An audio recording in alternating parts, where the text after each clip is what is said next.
यानी कि आज की डेट में उदय भान जी द्वारा एक भी नियुक्त प्रवक्ता नहीं है। जो भी टीवी डिबेट में जा रहे हैं वो नकली प्रवक्ता है। निकल के ये बात आई उस समय कि भाई सीएलपी के लीडर नए आदमी को मौका दिया जाएगा।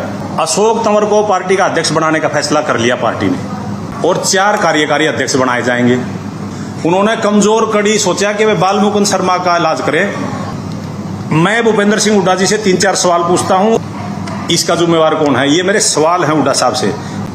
कुमारी शैलजा बहुत वरिष्ठ नेता है, डॉक्टर अजय चौधरी की टिकट डिक्लेयर करके आई थी, वहां पर उन्होंने जस्सी को टिकट दिया जानबूझ करके उनको नीचा दिखाने के लिए। सर्वे के आधार पर 90 के 90 हल्कों से लोगों से पैसे लिए गए। पैसे खुद मुख्यमंत्री करने के लिए अपने लोगों को इशारा करते हैं कि इनको हराओ।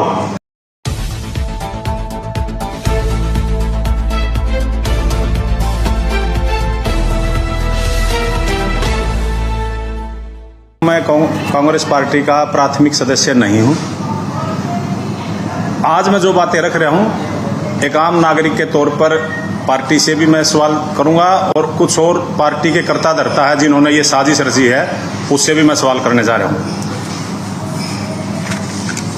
पार्टी में जब पार्टी चुनाव हार गई, मंथन का दौर चला और पार्टी में हाहाकार भी थी।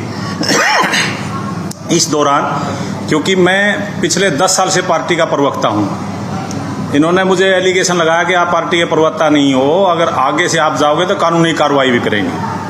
तो मैं उनको ये बताना चाहता हूं कि कानूनी कार्रवाई की धमकियों से हम डरने वाले नहीं हैं।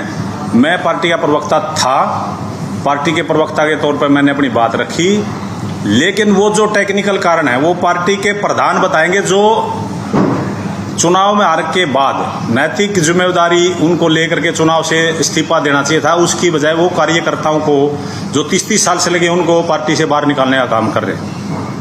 अशोक तंवर जी के टाइम में मैं पार्टी का प्रवक्ता नियुक्त हुआ।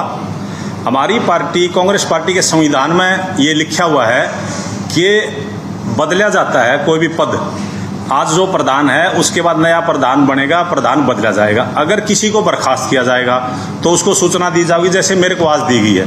ये मेरे 30 साल के राजनीतिक इतिहास में, मेरे अपने राजनीतिक जीवन में ये पहला है कि मुझे बर्खास्त किया गया। अशोक तंवर जी पार्टी के अध्यक्ष रहे, उनके साथ मैं प्रवक्ता रहा। उसके बाद शैलजा जी बनी, जो प्रवक्ता थे उनके साथ, उनमें से अकेला मैं प्रवक्ता रहा। शैलजा जी ने मुझे दोबारा रिपीट किया, बाकी नए प्रवक्ताओं की नियुक्ति की। उसके बाद उदय भान जी आते हैं, वो कुछ प्रवक्ताओं की नियुक्ति करते हैं, लेकिन उनकी भाषा में संदेह था। उन्होंने ये लिखा कि भाई ये प्रवक्ता आगे से काम करेंगे, पिछले वाले के बारे में कोई जिक्र नहीं किया। उसके बाद हमने हाईकमान से गुहार लगाई तो बंसल जी ने, मैं सब रिकॉर्ड आपको दूंगा, बंसल जी ने उस पर रोक लगा दी जो उनके प्रवक्ता नियुक्त किए, यानी कि पहले वाले प्रवक्ता यूं के यूं हैं। उसके बाद फिर उदय भान जी ने जिला प्रवक्ताओं की नियुक्ति की ताकि जिले वाइज खड़े किए जाएं अपने आदमी, प्रदेश प्रवक्ताओं की कम जरूरत पड़े। उस पे ये बावरिया जी थे, इनको फिर पत्रकार फिर रोक लगा दी। यानी कि आज की डेट में उदय भान जी द्वारा एक भी नियुक्त प्रवक्ता नहीं है। जो भी टीवी डिबेट में जा रहे हैं वो नकली प्रवक्ता है। ये स्टेटस है पार्टी का। दूसरा मैं आपसे निवेदन करना चाहूंगा, क्योंकि ये आकस्मिक घटना है, एकदम से आके हमारे ऊपर पड़ी है। अगर आप सवाल करना चाहते हैं वो भी है, मैं इसको 3 भागों में बांटता हूं। ये तो मेरी रस्टिकेशन की बात होगी। इसके एक अंदर की कहानी मैं आपको बताता हूं जो बहुत गंभीर है, जिसके लिए आज आप लोगों को मैंने निवेदन किया है। क्योंकि मीडिया लोकतंत्र का चौथा स्तंभ है। प्रजातंत्र में बहुत बार किसी की आवाज दबाई जाती है, जनता की भी आवाज दबाई जाती है, वो मीडिया देता है। आम जन के साथ भी कोई दिक्कत होती है वो मीडिया के पास जाता है। मीडिया को इसीलिए लोकतंत्र का चौथा स्तंभ है। जनतंत्र का ये नियम है। हम आपके पास आए हैं, आपके दरबार में भी आए। जैसे ही हम चुनाव आ रहे तो पार्टी ने फैसला किया, पार्टी के अंदरूनी तौर पर राष्ट्रीय स्तर पर यह रहा कि भाई आमूल चूल परिवर्तन करने पड़ेंगे, क्योंकि पार्टी तीसरी बार आ रही है। एक बार हार जीत प्रजातंत्र में लगी रहती है, लेकिन तीसरी बार हारने का मतलब है कि आमूल चूल परिवर्तन करेंगे। उस परिवर्तन में हम भी भागीदार है। जब आदमी 30 साल से लगातार पार्टी का कार्य करता है तो उसको लगता है कि हम भी पार्टी के भागीदारी हैं। हम भी दिल्ली में हाईकमांड में लोगों से मिलते रहते थे, बातचीत हमारी चलती रहती थी। निकल के ये बात आई उस समय कि भाई सीएलपी के लीडर नए आदमी को मौका दिया जाएगा। हमारे प्रभारी यहाँ आए, उन्होंने 2 नाम सुझाए, सब लोगों ने मिलके, अरोड़ा जी का और चंद्रमोहन जी का। किसी डिबेट में वार्तालाप के दौरान मैंने कह दिया कि भाई अरोड़ा जी पार्टी के हमारे सीएलपी के लीडर होंगे, विपक्ष के नेता होंगे। ये पार्टी की राय है, वो तो आएगी सामने। अभी कोई सीएलपी का लीडर तो बना नहीं। इस बात के वक्तव्य को इन्होंने माध्यम बनाया और मुझे रस्टिकेट कर दिया, जबकि इसके अंदर की स्टोरी क्या है मैं आपको बताता हूँ, वो बहुत महत्वपूर्ण है। और ये जो आज मैं प्रेस कॉन्फ्रेंस कर रहा हूँ इसका बहुत लंबा इफेक्ट जाएगा। आज कुछ लोग इस बात को ये मान के चलेंगे कि भाई ये एक आम प्रेस कॉन्फ्रेंस है, लेकिन कांग्रेस की राजनीति के लिए बहुत महत्वपूर्ण ये बात मैं आपको बताने जा रहा हूँ। सीएलपी में ये बातें होगी, उसके बाद हमारी टॉप हाईकमांड, ये नीचे के लोगों को कुछ पता नहीं है इसके बारे में, उन्होंने फैसला ये किया कि भाई पूरा परिवर्तन करेंगे। उस पूरे परिवर्तन में दूसरे जो किरदार हैं, जिसके लिए 1 मिनट का टाइम मुझे देना चाहिए, उदयभान जी, इससे ज्यादा टाइम उनको देने की जरूरत नहीं है। उदयभान जी के नेतृत्व में हमने चुनाव लड़ा, उनके नेतृत्व में हम चुनाव आ रहे और वो खुद भी आ रहे। उम्मीद ये करी थी पूरी पार्टी कि भाई ये नैतिक जिम्मेदारी लेंगे अध्यक्ष जी, क्योंकि बहुत बुरी हार थी। 70 सीट की बात करने वाले लोग 38 पे आ गए, बहुत बुरी हार थी। तो उन्होंने नैतिक जिम्मेदारी नहीं ली, तो पार्टी हाईकमान ने फैसला किया कि इनको सबको एक तरफ करके नए नेतृत्व को उभारेंगे। उसमें पार्टी ने 1 अध्यक्ष और 4 कार्यकारी अध्यक्ष बनाने का फैसला किया। अब मैं क्योंकि पार्टी का कार्यकर्ता मैं हूं नहीं, मैं एक नॉर्मल एक व्यक्ति की तरह बात कर रहा हूं, जो मैं कह रहा हूं आपको उस पर आपको गौर करना चाहिए। अशोक तंवर को पार्टी का अध्यक्ष बनाने का फैसला कर लिया पार्टी ने, और 4 कार्यकारी अध्यक्ष बनाए जाएंगे। एक रणदीप सिंह सुरजेवाला का बेटा, एक चिरंजीव राव, एक बालमुकुंद शर्मा और एक चौथा नाम भूपेंद्र सिंह हुड्डा से या इनसे मांग लिया गया। ये ताजी घटना, इसी घटना के संदर्भ में ये रस्टिकेशन है मेरा। अब आप एक बात बताइए, पार्टी हारने का कारण या तो पार्टी अध्यक्ष जिम्मेवारी ले या चौधरी भूपेंद्र सिंह हुड्डा जिम्मेवारी ले, जिन्होंने 72 टिकट मांगे। ये आपके सूत्र बता रहे थे या आपको किसी ने बताया? मैंने आपको पहले बताया। पहले तो मैं अपनी बात पूरी कर लूँ, फिर मैं आपके सवालों का जवाब दूँ। मैं 30 साल से पार्टी का कार्यकर्ता हूँ, भले ही कार्यकर्ता हूँ, लेकिन मैंने जवानी दी है इस पार्टी को। तो जो चीज़ है, मैं मेरे पार्टी में मैं हूँ नहीं मेंबर, मैं एक आम आदमी के नाते अपनी बात रख रहा हूँ। पार्टी की जो आमूलचूल परिवर्तन करने की प्रक्रिया, ये हम करेंगे। मेरा नाम मैं नहीं जानता, अशोक तंवर जी ने दिया, कुमारी शैलजा जी ने दिया, मेरा नाम एक ब्राह्मण चेहरे के रूप में दिया। आदित्य सुरजेवाला जी के बेटे मरुजे, उनका नाम भी अच्छी तरह पता था, उनका नाम दिया, और एक ओबीसी चेहरा चिरंजीव राव का नाम दिया। एक नाम इनकी तरफ से जाना चाहिए था। तो जब इनको ये पता लगा कि भाई सीएलपी भी आपसे चली गई, पार्टी अध्यक्ष भी आपसे चला गया, कार्यकारी अध्यक्ष भी अगर जाट नेतृत्व को देखे जाए तो रणदीप सुरजेवाला का बेटा बन गया, ओबीसी में कैप्टन अजय का परिवार से आ गया ये बालमुकुंद शर्मा, तो वैसे हमारे काम का नहीं है। तो उन्होंने, क्योंकि जो सबसे उन्होंने सोचा, मैं खुद को सबसे मजबूत आदमी मानता हूं, उन्होंने कमजोर कड़ी सोचा कि वे बालमुकुंद शर्मा का इलाज करें ताकि रास्ते खराब हो जाए, ये सारी चीज खराब हो जाएगी। तो उन्होंने मेरे को उठा करके रस्टिकेट कर दिया। ये बावरिया पे डाल रहे हैं, बालमुकुंद पे डाल रहे हैं। बालमुकुंद तो एक आम कार्यकर्ता है। एक मैंने ये बयान दिया है कि अशोक अरोड़ा बनेंगे, मैं उस पर आज भी कायम हूं। भूपेंद्र सिंह हुड्डा जी ने ही नाम दिया, भूपेंद्र सिंह हुड्डा जी के वो आदमी उनके ग्रुप से आते हैं। मैं जब तो अपने आप को संदेहास्पद उसमें मानता है, मैंने संदेह गिरन दिया, मैं चंद्रमोहन का नाम देता। मैंने 20 साल उनके परिवार के साथ राजनीति की है, मैंने तो कोई चंद्रमोहन किसी का नाम नहीं लिया। जो पार्टी की लाइन थी उस पर उनका नाम आया था, मैंने नाम ले दिया। उस अनुशासन में भी अगर ये अनुशासन मानते हैं, मुझे कारण बताओ, नोटिस दे, मैं उनका जवाब दूंगा। फिर हमारी अनुशासन समिति है, अनुशासन समिति फैसला करेगी, जो फैसला करेगी सबको माना जाएगा। जैसे मेरी बर्खास्त की गई है, मैंने तो इस 30 साल के कार्यकाल में बहुत कम ऐसी बर्खास्त की। जो लोग पार्टी के खिलाफ चुनाव लड़ रहे थे उनके साथ भी प्रक्रिया पूरी की गई है। मेरे लिए प्रक्रिया इसीलिए नहीं किएगी क्योंकि भाई ये कभी 2-3 दिन में इसको घोषित ही कर दे, तो मैं क्योंकि कानून कार्रवाई की जो धमकी देने वाले लोगों को बताना चाहता हूँ, भगवान परशुराम का मैं वंशज हूँ और भगवान परशुराम को आराध्य मानता हूँ। ना हम डरते हैं ना किसी को डराते हैं। मैं भूपेंद्र सिंह हुड्डा जी से 3-4 सवाल पूछता हूं और इस चुनाव के हार के लिए भी मैं कुछ बात रखना चाहता हूं। आप चौधरी भूपेंद्र सिंह हुड्डा ये बताएं, उन्होंने अपने लोकसभा चुनाव में अपने बच्चे को सेव करने के लिए, अपने लड़के को सेव करने के लिए कांग्रेस की बलि दी। कांग्रेस से गुड़गांव से राजबब्बर हरियाणा से बाहर के आदमी को लेकर चुनाव लड़ाया, वहाँ यादव टिकट देनी चाहिए थी कैप्टन अजय सिंह को। श्रुति चौधरी जो बहुत बड़ा परिवार है, बंसीलाल जी का परिवार, उनकी टिकट काट के वहाँ राव ध्यान सिंह को दिया। राजबब्बर को इसलिए दिया कि पंजाबियों को टिकट रोहतक में वोट मिल जाए। राव ध्यान सिंह को इसलिए दिया, दो विधानसभा मेजर हैं वहाँ जहाँ यादवों के वोट है, ताकि वो मिल जाए। बुद्धि राजा को करनाल में टिकट दी, बुद्धि राजा करनाल से टिकट मांग ही नहीं रहा था। आप रिकॉर्ड चेक करो कि पंजाबियों को वोट मिल जाए, मेरा बेटा सेफ हो जाए।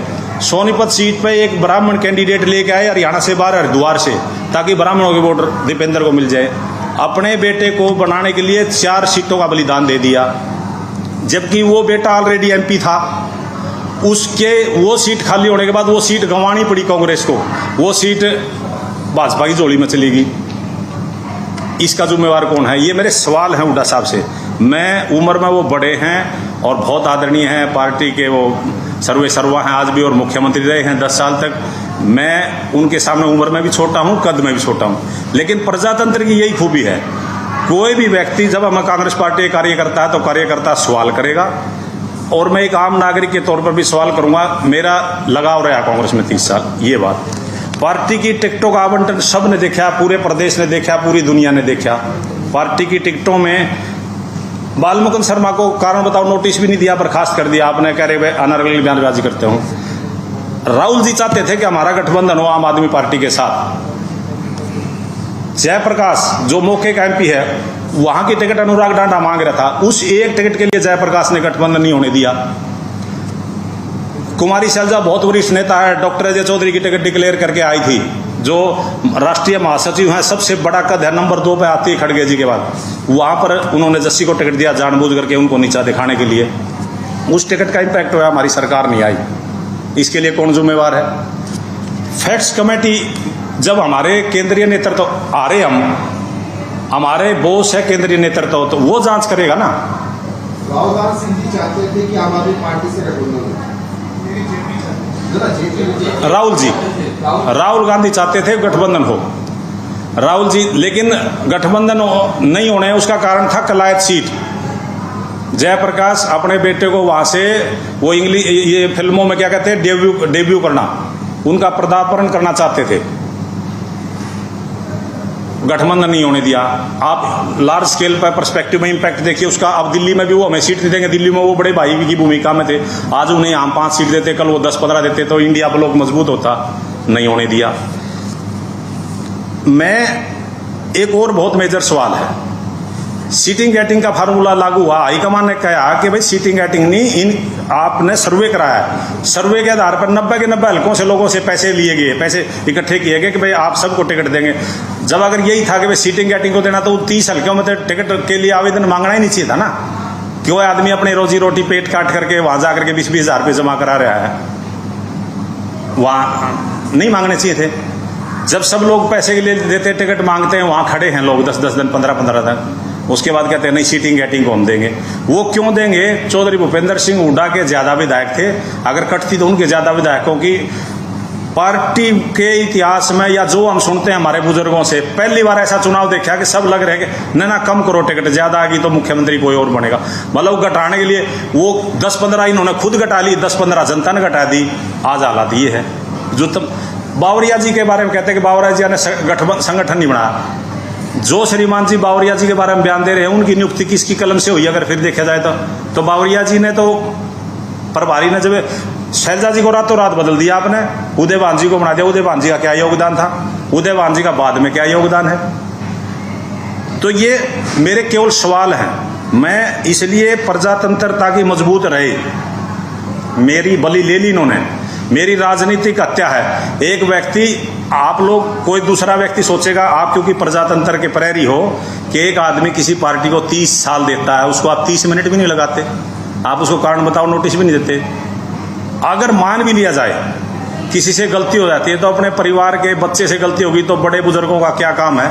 उसको आप समझाओगे या आप उसको मतलब ऐसे घर से निकाल दोगे? इसका मतलब होता है आप बेरहम आदमी हो। कितने लोगों की राजनीतिक हत्या कर दी आपने? राव इंद्रजीत हमें छोड़ के चले गए, चौधरी वीरेंद्र सिंह हमें छोड़ के चले गए, हाल में किरण चौधरी जी छोड़ गई, कुलदीप बिश्नोई, किरण चौधरी ज्योति बंसीलाल का परिवार है, छोड़ के चले गए, कुलदीप बिश्नोई इनकी वजह से छोड़ के चले गए, वो चौधरी भजनलाल का परिवार है, चौधरी धर्मवीर सिंह चले गए, अरविंद शर्मा चले गए, रमेश कौशिक जी चले गए। इतनी बड़ी संख्या में ब्राह्मण बाहुल्य क्षेत्र थे, ब्राह्मणों का योगदान रहा इस प्रदेश को बनाना। प्रदेश के पहले मुख्यमंत्री पंडित भगवत दयाल जी बने। अगर अरविंद शर्मा ने इनके बेटे को हरा दिया, रमेश कौशिक ने इनके बेटे को हरा दिया, तो उसका बदला हमारे से लेंगे। 4 टिकटें दी हैं, जो जब हरियाणा में था 15 टिकटें देते थे ब्राह्मणों को, 4 टिकटें दी है, 4 में से भी एक टिकट तो ऐसी दी जिस पर 2000 वोट भी नहीं आए, 2 हमारे सीटिंग थे। एक ही टिकट दी कुलदीप शर्मा, उसकी दे भी उसको और हराया भी उसको। टिकट बांटने वाले जो आज करता धरता थे, उदय भांजी, भूपेंद्र सिंह हुड्डा जी, क्या है मुझे बताएंगे? इस प्रदेश में 22 जिले हैं, 19 जिलों में एक भी ब्राह्मण को टिकट नहीं दी। 19 जिलों में एक भी ब्राह्मण को आप देखिए, एक सोनीपत में दी, एक जज्जर में, क्योंकि वो उनका पुराना रोहतक जला, एक ही जला, 2 फरीदाबाद में। अगर इसको आंकलन के आधार पर देखें, 2 ही जिले में 4 टिकट दे दी, बाकी पूरा हरियाणा लावारी से ऊपर से लेकर के आप पंचकूला, अम्बाड़ा, यमुनानगर, कुरुक्षेत्र, कैथल, अम्बाड़ा, ये हिसार, सिरसा, पूरा हरियाणा, पूरा हिरवाल खाली है, किसी भी एक ब्राह्मण को टिकट नहीं दी। बस शर्त यह है कि भाई इनको लगता है ब्राह्मण आपके आगे खड़े होंगे। अब प्रजातंत्र इतना समृद्ध हो चुका है भारत का, जैसे हमारा देश आगे बढ़ रहा है, ऐसे प्रजातंत्र भी आगे बढ़ रहा है। लोग आकलन करते हैं, लोग देखते हैं, आप लोगों को खत्म कर रहे हैं। अपने बेटे के लिए आप 4 लोकसभा की टिकटों ये कर देते हैं, खुद मुख्यमंत्री करने के लिए अपने लोगों को इशारा करते हैं कि इनको हराओ। चौधरी वीरेंद्र सिंह 32 वोटों से आ रहे हैं। आपको पता है वहां 4 लोग खड़े थे, इनके 4 लोग अलग अलग इन्होंने खड़े कर रखे थे। अब पिछले 2-3 दिन से बहुत लोग धमकियां दे रहे हैं। मैंने कहा भाई आप जान से तो मार सकते हो, आप विचारों को नहीं मार सकते। विचार की अभिव्यक्ति के लिए ही हमने शहादत दी है, आज़ादी की लड़ाई लड़ी है कांग्रेस ने, उसी कांग्रेस पार्टी का मैं सदस्य रहा हूं, मुझे गर्व है। उसके बाद एक और महत्वपूर्ण बात है, जब इनको ये पता लगा कि भाई कार्यकारी अध्यक्ष बालमुकुंद शर्मा को बनाया जा रहा है, इनसे एक नाम मांग लिया गया। इनसे पार्टी कहीं न कहीं इनसे नाम ना मांगती, पार्टी घोषित करती। इनको सपने में भी अंदेशा नहीं था कि अशोक तंवर अध्यक्ष बनेगा पार्टी का, अशोक अरोड़ा का भी नहीं, इनको ज्यादा अंदाजा नहीं था। मैंने तो बयान ही दिया है, अशोक अरोड़ा को पार्टी ना बनाए, इसमें अनुशासनहीनता कहीं आ गई। मैं तो आप भी बड़े सम्मानजनक तरीके से, मेरे तो पिता समान है दोनों, लेकिन पार्टी को किसने खत्म किया वो नैतिक जिम्मेदारी लेंगे या ना लेंगे। आज भी बालमुकुंद शर्मा को पार्टी से रिस्ट्रिक्ट कर दिया। बालमुकुंद शर्मा ने अगर कोई गलती कर भी दी होती तो उसको बुला करके समझाना चाहिए था, कारण बताओ नोटिस देना चाहिए था अनुशासन समिति में। तो ये आखिरी कील साबित होने वाली बात है। और मैं ये कहता हूँ, मेरी बद्दुआ लगेंगी इनको, भूपेंद्र सिंह हुड्डा जी को और उदय भांजी को। आज के बाद पंचायत मेंबर नहीं बनेंगे जिंदगी में, लिख लेना आप। मैं ये आपके सामने कहता हूँ। और बिल्कुल ऐसा ब्राह्मण हूँ जो बिल्कुल शुद्ध रूप से सुबह शाम पूजा करते हैं भगवान की, और कोई एल बैल नहीं, कोई छल कपट नहीं। 30 साल ऐसे निकाल दी इस पार्टी में, बीच में 1-1.5 साल भी पार्टी छोड़ी हमने, वो हुड्डा साहब के कारण छोड़ी। तो ये मैं कहना चाहता था और आपसे मैं निवेदन करता हूँ, ये हमारी लड़ाई लंबी चलेगी। इस लड़ाई में आपका हमें, क्योंकि मीडिया लोकतंत्र का चौथा स्तंभ है, तो आपकी हमें मदद की जरूरत है। इस पार्टी का अगर आज बंटाधार किया है शरफ और शरफ चौधरी भूपेंद्र सिंह हुड्डा उनके जिम्मेवार हैं, उनको जिम्मेवारी लेनी चाहिए। वो अभी भी पार्टी को धमका रहे हैं और पार्टी के सारे नेता चुप नील बटा सन्नाटा हैं। एक अकेला बालमुकुंद शर्मा बोलने वाला मिला इनको, उसको इन्होंने बर्खास्त कर दिया।